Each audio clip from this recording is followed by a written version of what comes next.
already reviewed The Force Awakens as a sibling rivalry for DisneyCember, but a few years have gone by and even more Star Wars movies have come out, so I think it makes sense to look back and see if it still holds up. Force Awakens is the first Star Wars movie that pretty much had no input from George Lucas after he sold Star Wars to Disney. The funny thing about it is, it's probably the Star Wars movie that plays it the most safe, yet somehow also still takes a few risks. The story is, years later, the Empire are gone, but the First Order is now in charge. Let's just say another Empire. They didn't even change the Stormtrooper clothes. You'll find there's a lot of repeating in this though, as a droid has some information about the First Order that could be incredibly helpful.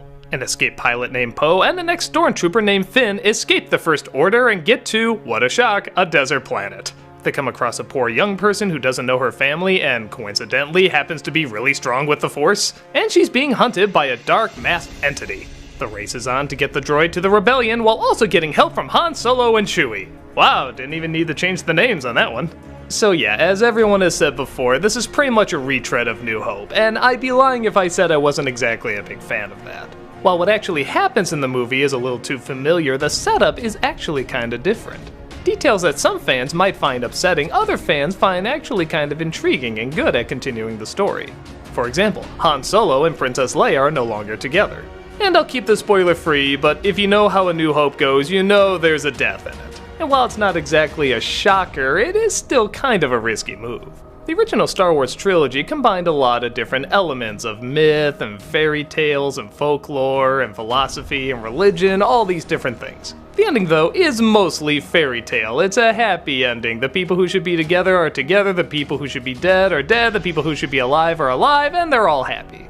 This definitely throws a wrench in that fairy tale, and people are either gonna love that or hate it. For me, I like the idea that I can just accept the original 3 movies as they are and then see this as kind of another continuation that I don't have to accept. If I want, I can just say it ended at Return of the Jedi. But if other movies are gonna continue, this is not a bad way to continue them.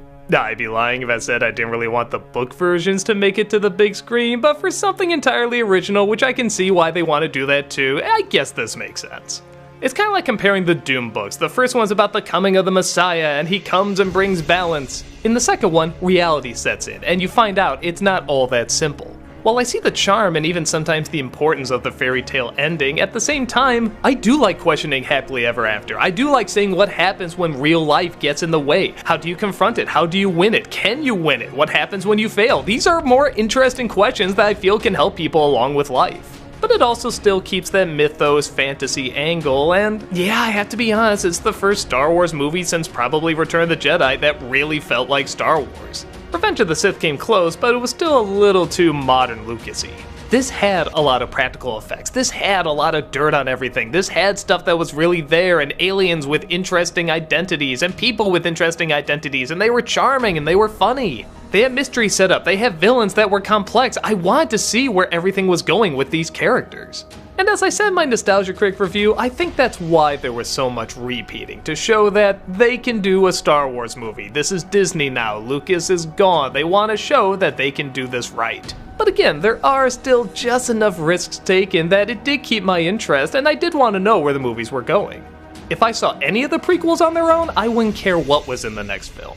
But if I saw this on its own, I would have to know what happens next. One of the things that surprised me the most about this movie was Harrison Ford as Han Solo. I don't know how to put this nicely, but the past few years, Harrison Ford hasn't exactly been that amazing an actor.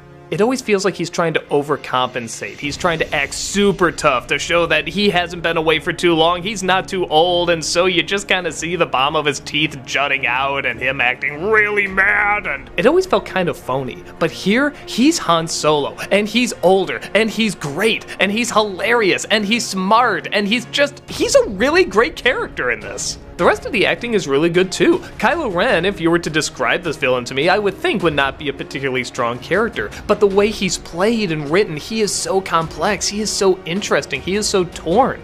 You want to help this guy out, you want him to be accepted, but at the same time he's done so many terrible things and will continue to do terrible things, and you just go back and forth with him, which is what I feel you should do with a villain like this. I'll admit it is a little weird watching it now, knowing the direction a lot of these films go. I do remember kind of this excitement when the film started and we were back in Star Wars, but now that we're getting 1, sometimes even 2 a year, I'd be lying if I said the size and magnitude of this movie hasn't gone down a little bit. But watching it years later, it still has a lot of atmosphere, a lot of great effects, a lot of charm, a lot of jokes, a lot of great characters. It's still not only a decent Star Wars movie, but just a good movie overall. It's entertaining, it's action-packed, it's got some great effects, it's got a lot of imagination. Now the more we do get is kind of a different story, and we'll get to that soon, but for this film, watching it years later, it's kind of like meeting up with an old friend again. An imperfect friend, but still a friend nonetheless.